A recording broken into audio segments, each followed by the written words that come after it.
వాళ్ళు కట్నీళ్ళు పెట్టే పొయ్యోలే 2400 మెగావాట్ల కరెంటు మన తెలంగాణలోనే పెట్టి మనకు సప్లై చేస్తామంటే ఎందుకు వద్దన్నావు? అయినా వాళ్ళు చెప్పిన ధర ఎంత? ₹4.12.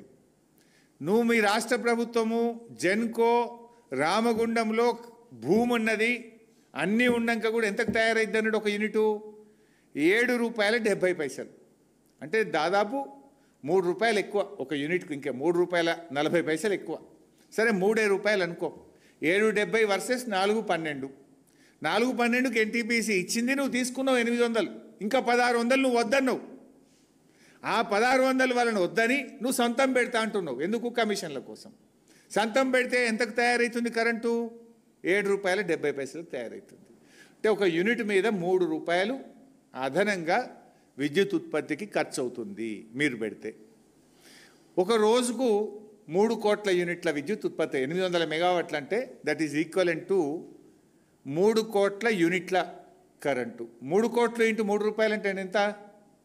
9 కోట్లు. అంటే రోజుకు అదనంగా ఎన్టీపీసీ నుంచి కరెంటు వాళ్ళు ఇస్తామనంగా తీసుకోకుండా నువ్వు రామగుండంలో ప్లాంట్ పెట్టి నువ్వు ఉత్పత్తి చేస్తే రోజుకు ₹9 కోట్ల ఈ రాష్ట్ర ప్రజల మీద భారం పడుతుంది. నీ జేబులకి వెళ్ళైతే పెట్టవు కదా, ఆ బిల్లు ఎవరికి వేస్తావు? ఆ కరెంటు బిల్లు ప్రజల మీద వేస్తావు.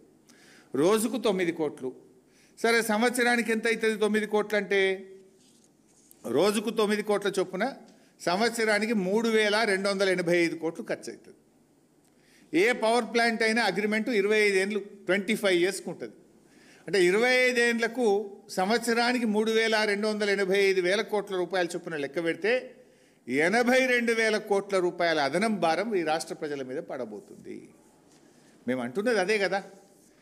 ఇప్పుడు నీ కమిషన్ల కోసమో, నీ 30%కో, నీ 40% కోసం ఈ రాష్ట్ర ప్రజల మీద 82,000 కోట్ల రూపాయల భారం ఎందుకు వేస్తున్నావు మిస్టర్ బట్టి విక్రమార్క అని సూటిగా అడుగుతున్నాను.